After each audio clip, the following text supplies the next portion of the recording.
Selamat malam pemirsa yang budiman. Kali ini kita jumpa lagi di depan Dhamma TV dalam episode Seni dan Tradisi. Yang kali ini saya masih melanjutkan cerita tentang pedalangan di Kota Malang yang kebetulan hadir bersama mendampingi saya, tokoh Kota Malang yang sangat erat hubungannya dengan masalah seni dan budaya, yaitu Bapak Bambang Nurseno Sugeng Dalu. Pak Bambang, sehat ya Pak Bambang ya?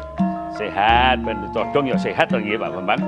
Engang penggale di samping saya Ibu Nul ya, Sugeng Dalu Bu Nul, Bu Rinda Sugeng Dalu Bu Rinda. Para pemirsa sekalian, beliau-beliau ini adalah yang putra-putrinya berlatih tentang pedalangan di Sanggar Padakanusa ingkang manggenipun wonten Slogo wonten Senoputra. Baiklah para pemirsa sekalian, saya akan bertanya tentang dunia pedalangan ini terutama kepada Pak Bambang Nurseno nggih, Pak Bambang. Nuwun sewu Pak Bambang. Kok Pak Bambang kerentek putranipun nika malah latihan pedalangan. Kira-kira yang membuat Pak Bambang ingin seperti itu putra-putrinya apa? Monggo katuran Pak Bambang. Terima kasih Pak Yudo. Sebetulnya naluri saja sebagai seorang Jawa yang mencintai budaya lokal. Saya ingin bahwa wayang ini bukan sekedar budaya Jawa, tetapi UNESCO sudah mengakui bahwa wayang adalah budaya Nusantara yang mendunia. Nah, perihal anak-anak saya sebetulnya mereka karena kebiasaan sejak kecil membaca buku ensiklopedia wayang, dan kemudian kalau sowan ke mbahnya itu ceritanya soal wayang. Jadi saya pikir bahwa ya itu naluri saja, tapi saya juga ingin ke depannya bahwa anak-anak itu bisa nguri-uri budaya, bahkan bukannya sekedar sebagai praktisi budaya, tetapi dia juga mengenal filosofi pewayangan dengan baik. Wayangan nggih. Ngaten nggih Pak Bambang nggih. Demikian para pemirsa sekalian, ternyata Pak Bambang ini sangat eksis karena beliau sendiri juga seorang budayawan yang mengerti betul tentang budaya dan adat istiadat bangsa Indonesia yang tercinta ini. Maka putra-putrinya justru diberikan pelajaran tentang dunia pewayangan. Saya lanjutkan pertanyaan saya kepada Bu Inung ya, Bu Inung ya. Nun saya Bu Inung, kok Bu Inung remen pekaris wayang, lajeng putranipun diizinkan untuk latihan pedalangannya ados pundi? Mau katuran. Terima kasih Pak Yuda. Pertama, saya tuh merasa aneh ya anak saya suka wayang, karena dari silsilah kakeknya, neneknya tuh enggak ada yang dalang atau seorang seni, itu orang-orang biasa aja. Termasuk saya juga suami saya. Terus anak saya kok mulai kecil tuh suka lihat wayang, suka gending-gending. Terus untuk menyalurkan hobinya itu, ya saya ikutkan ke Senoputra. Ke Senoputra untuk latihan pedalangan ngaten Ibu. Dan saya juga kurang tahu, kurang begitu tahu tentang wayang. Para pemirsa, ternyata Bu Inung ini tidak mengerti wayang, bahkan bapaknya juga kurang mengerti wayang ngaten Ibu. Tapi kebetulan putranya ini seneng. Lah senengnya itu yang saya kepingin tahu Bu. Diawali dari apa putra Ibu itu kok seneng wayang itu? Mula-mula itu waktu kecil ya, umur 1 tahun apa 2 tahun gitu Pak ya. Dia tuh lihat di TV ada pagelaran wayang. Terus enggak mau, kan ada iklan. Habis iklan tuh kok dia nangis minta terus ada lagi wayangnya. Terus sampai acaranya selesai nangis terus minta dimunculin. Saya kan enggak suka itu kaset-kaset wayang kan enggak punya. Terus jadi besoknya saya carikan di pasar-pasar. Ngaten nggih. Ya, saya carikan kasetnya itu. Para pemirsa, ini salah satu bukti bahwa bangsa Indonesia itu sangat-sangat mencintai dunianya, terutama adatnya. Ini terbukti anak kita yang masih kecil, mulai setahun ya Bu, itu sudah senang dengan wayang. Diawalinya memang dengan senang dulu. Setelah itu mulai belajar, diikutsertakan di sanggar sini untuk belajar dalang, ngaten Ibu. Dan saya terima kasih sekali kepada Bu Inung dan Bapak karena mengizinkan putranya, bahkan mengantarkan putranya pada saat berlatih, selalu diantar ya. Yang penting para pemirsa sekalian, hobi kesenangan kita tentang belajar adat itu jangan sampai mempengaruhi pelajaran di sekolah. Ngaten nggih Bu Indri? Nggih. Selanjutnya para pemirsa, kita juga ingin tahu bagaimana Bu Rinda ini kok putranya bisa belajar pedalangan tuh awalannya gimana Bu Rinda? Monggo katuran. Ya, terima kasih Pak. Kebetulan di keluarga kami itu memang senang sekali dengan kesenian gitu ya. Jadi basic keluarga kami memang basic kesenian. Kebetulan kakeknya almarhum Bapak Bernades itu adalah seorang mocopat gitu. Ya, mocopat. Dan kebetulan ayahnya memang keluaran dari Akademi Seni Tari gitu kan. Dan anak saya rupanya menelusuri bakat itu gitu kan. Saya melihat ada titik-titik itu, kemudian saya coba untuk menyalurkannya gitu. Nah, menyalurkannya supaya bisa terarah ya kita masukkan ke sanggar gitu Pak. Nah, ya utamanya yang paling utama tujuannya adalah nguri-nguri kebudayaan Jawa kan begitu. Apalagi di era globalisasi yang semacam ini banyak sekali budaya-budaya luar yang masuk. Nah, ini kebetulan anak saya senang sekali dengan ini, terutama di wayang itu. Nah, karena saya melihat ada itu, maka kami salurkanlah bakatnya itu ke Sanggar Sena Putra ini agar lebih terarah gitu. Maksudnya agar lebih bisa mengerti, paham, terarah sehingga nanti bisa menjadi dalang yang terkenal seperti Pak Ardi di Kota Malang. Ya, terima kasih. Terima kasih Bu Rinda. Para pemirsa, ternyata dari 3 keluarga ini, yang satu tidak mengerti wayang tapi sepakat mengantarkan putra-putrinya untuk belajar tentang pedalangan. Yang satu memang bakat turun dari keluarga sehingga dilanjutkan. Sementara Pak Bambang tadi memang sudah ahlinya budayawan, maka mengizinkan putra-putrinya untuk itu. Jangan kemana-mana para pemirsa, kita masih akan istirahat sejenak. Jangan tinggalkan Dhamma TV. Kita ketemu pada segmen berikutnya.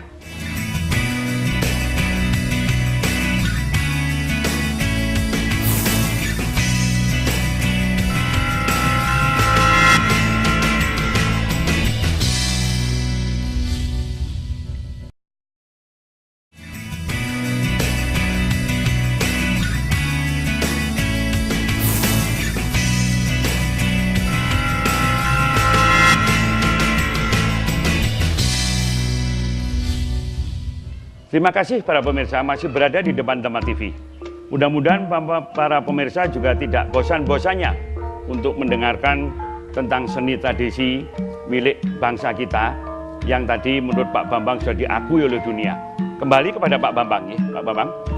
Mohon Pak Bambang bisa sedikit menjelaskan Pak.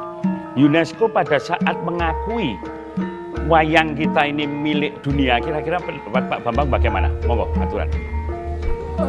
Pengakuan UNESCO sebetulnya merupakan sesuatu yang sangat wajar. Itu hanya merupakan sebuah eksplisitasi dari apa yang memang secara implisit itu diakui dunia. Sebelumnya tidak ada budaya lokal yang memiliki kelengkapan seperti wayang. Dalam wayang itu terkandung seni teater, seni suara, musik, kemudian juga wiracarita, filsafat, itu semua ada. Dan saya melihat bahwa budaya wayang ini memang tidak ada duanya di dunia ini. Bahkan pertama-tama begini, secara filosofis wayang adalah budaya Indonesia asli, khususnya Jawa. Tetapi ketika agama-agama itu masuk ke Indonesia, itu justru budaya wayang itu dipakai untuk dakwah. Misalnya prasasti wayang itu sudah ada pada prasasti Balitung di Bali, bahkan sebelum itu. Di sana kalau kita melihat prasasti dalam bahasa Jawa kuno itu dikatakan sigaligi mawayang buat yang. Sigaligi, galigi itu jelas nama Jawa. Kalau nama India Girindra Wardana misalnya. Mawayang memainkan wayang buat yang, untuk menyembah Tuhan. Jadi bagi seorang Indonesia asli, wayang itu filosofi untuk menyembah Tuhan. Tapi ketika dimasuki budaya Hindu, macarita Bima Yakumara, ini bahasa Jawa kuno, menceritakan Bima ketika masih muda. Di situ filosofi Hindu masuk, memakai wayang sebagai sarana dakwah. Islam datang memakai wayang untuk sarana dakwah, sampai-sampai ada yang mengatakan wayang itu ciptaannya Wali Songo, padahal bukan. Sebelum Wali Songo wayang sudah ada. Wali Songo mungkin hanya menggunakan wayang sebagai media dakwah. Dan ini menarik sekali. Jadi saya pikir sudah saatnya kita mesti harus bangga, karena UNESCO sendiri mengakui bahwa itu budaya asli bangsa kita. Siapa lagi kalau bukan kita yang nguri-uri. Nanti suatu saat misalnya kita harus belajar wayang ke Leiden, kita harus belajar sejarah Indonesia ke Belanda, kan malu kita sebagai bangsa. Jadi saya pikir itu Romo yang bisa kita sampaikan kepada khalayak supaya mencintai wayang dan belajar dari filosofi wayang. Matur nuwun Pak Bambang. Wah, para pemirsa, ternyata pengetahuan beliau ini sudah lebih Jawa daripada Jawa kayaknya.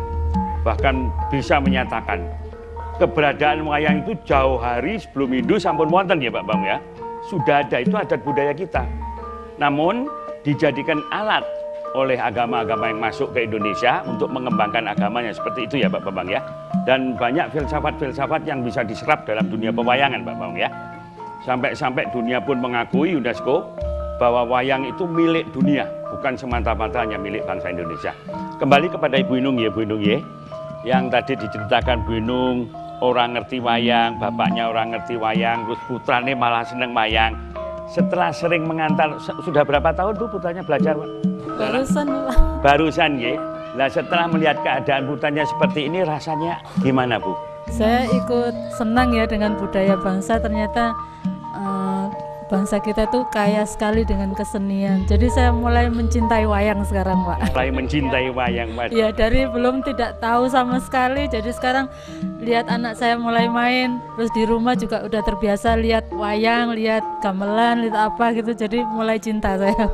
Matur nuwun Bu Inung, matur nuwun para pemirsa. Inilah diawali kecintaan dari putra-putrinya, sekarang malah bapak dan ibunya pun juga bisa menarik senang kepada wayang.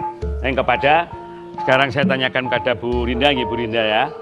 Keseharian putra ibu di rumah menggunakan bahasa apa Bu? Kesehari-hariannya kalau di rumah pakai bahasa Jawa Pak. Ya bahasa Jawa. Ya. Iya, jadi di rumah pakai bahasa Jawa. Nggih. Bu, para pemirsa, ternyata masih ada keluarga-keluarga kami juga di rumah itu masih menggunakan bahasa Jawa. Karena bagaimanapun juga bangsa ini tidak boleh kehilangan jati dirinya sebagai bangsa. Terutama yang belajar tentang adat. Jangan dilupakan adat. Toto kromo yang kita miliki. Ini harus diawali dari keluarga-keluarga. Tadi contoh dari Bu Rinda tadi, keseharian di rumah bahasa itu yang digunakan, bahasa Jawa. Dan itu sekaligus mengajarkan tentang toto kromo. Kembali ke Pak Bambang, Pak Bambang. Sering sekali bangsa ini sudah dikatakan jati dirinya hilang. Bahkan wong Jawa wis hilang Jawane. Menurut Pak Bambang gimana itu Pak? Ya memang itu yang memprihatinkan. Saya pikir itu karena kalau sebuah bangsa itu kehilangan jati diri, bangsa itu akan musnah. Kita lihat tenggelamnya peradaban-peradaban karena mereka tidak memiliki jati diri lagi. Karena itu yang sekarang justru harus kita pikirkan bagaimana orang Indonesia tidak kehilangan jati dirinya sebagai orang Indonesia, khususnya budaya-budaya lokal yang sekarang ini ternyata filosofinya tidak kalah mendalam dengan yang disebut budaya dunia itu. Ini filosofinya ya Pak ya. Para pemirsa, kita istirahat sejenak, akan kita lanjutkan pada segmen yang ketiga.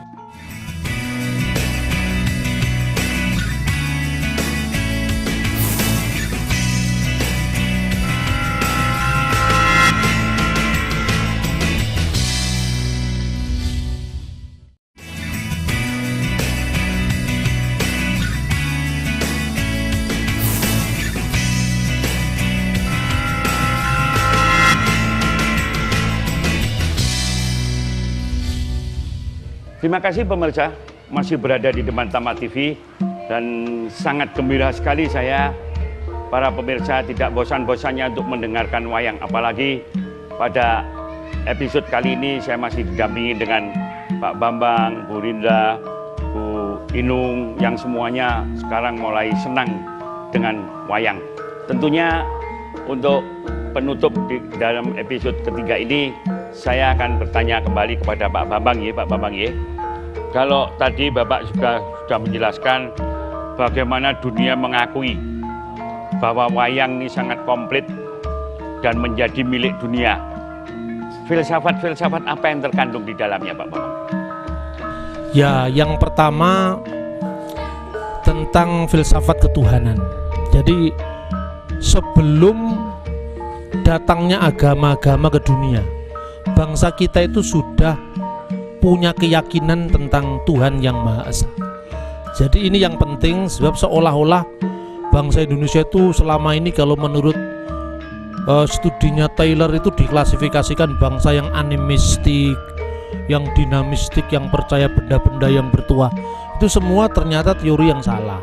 Sebab kesadaran tentang adanya supreme being, dia yang Maha Esa, itu sudah ada sebelum Hindu masuk, sebelum Islam masuk. Jadi bangsa ini bukan bangsa primitif. Satu contoh aja, Romo barangkali mengenal kata sembahyang.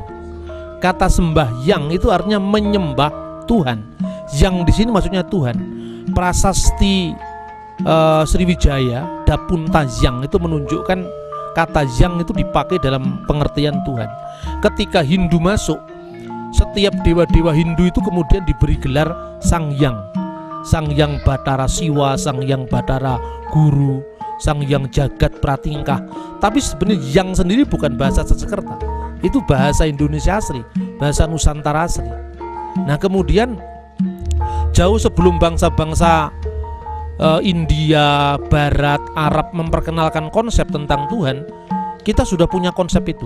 Barangkali saya ingin mengutip satu kenyataan sejarah yang penting. Selama ini kalau kita bicara sejarah Indonesia, di buku SD SMP kan diajari prasejarah kita itu sebelum abad keempat karena ditemukannya prasasti Kutai Mulawarman. Seolah-olah sebelum itu bangsa kita primitif. Nah penulisan sejarah itu dirombak karena sebelum abad keempat memang prasasti kita tertulis itu yang ditemukan baru abad keempat.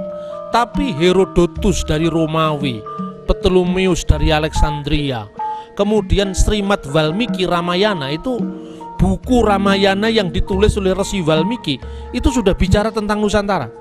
Saya masih ingat dalam bahasa Sanskerta begini, ketika Anoman itu diduto sama Romo Wijoyo untuk mencari Dewi Sinto, di situ dalam versi Valmiki dalam bahasa Sanskerta itu berbunyi Yatnawanto Jawa Dwipam, jelajahilah pulau Jawa, Saptarajo, negeri Nusantara yang terdiri dari 7 kerajaan, Saptarajo, Pasobitam yang menjadi hiasan, Suwarna Rupiaka Dwipam, Suwarna Dwipaka Ramanditam, negeri emas perak, Pulau Sumatera yang memiliki tambang emas.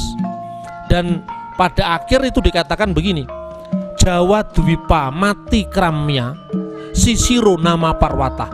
Di ujung paling timur negeri Nusantara itu ada suatu gunung tinggi yang puncaknya sampai ke langit dan bersalju. Ini tidak lain adalah Jayawijaya, Papua. Berarti ini yang dikatakan oleh para founding father kita sampai Pak Muhammad Yamin, Bung Karno mengatakan Papua adalah wilayah Indonesia. Karena ini bukannya kesaksian sejarah kita dari Pujangga Mataram, Ronggowarsi, Toyoso Dipuro yang baru-baru. Abad 1 Masehi, ketika Hindu belum masuk ke Indonesia, orang-orang Hindu sudah memuji-muji kebesaran Nusantara itu. Nah saya pikir kalau itu filosofi yang disampaikan, bangsa Indonesia jangan minder wardahait komplek, jangan minder dengan kekuasaan asing. Kita memiliki bukti sejarah cukup kuat sebagai bangsa yang berdaulat, baik itu secara budaya maupun secara spiritual. Matur nuwun Pak Bambang. Para pemirsa, wawasan kita sekarang menjadi berkembang bahwa ternyata melalui dunia pewayangan lah kita ini banyak mengenal kehidupan bangsa ini sendiri. Bahkan dari luar negeri pun yang tadi menurut Pak Bambang ditulis oleh Valmiki itu sudah menyebutkan keberadaan Nusantara di dalam dunia pewayangan zaman Ramayana ya. Nah kembali kepada ibu berdua ya, Bu Inung ya. Kalau cerita Pak Bambang tadi memang sangat akademik sekali ya. Kira-kira Bu Yunung sampun nate ngertos boten cerios tentang Nusantara, tentang dunia pewayangan kita sejak sebelum Hindu itu sudah ada. Terus pun Bu Yunung. Ya sedikit Pak, semenjak ini ya, semenjak anak saya suka wayang, jadi saya sering baca-baca buku wayang, terus sering buka-buka internet untuk informasi tentang wayang, ya. Terus suka mendengarkan musik-musik wayang, iya. Jadi mulai tahu gitu. Wah, terima kasih sekali ya pemirsa. Ternyata dampak daripada dunia pewayangan sangat bagus betul untuk langsung dilestarikan melalui putra-putri kita dan keluarga. Tentunya Bu Rindra juga nun sewu ada pemahaman yang lain tentang cerita Pak Bambang dan Bu. Iya, terima kasih.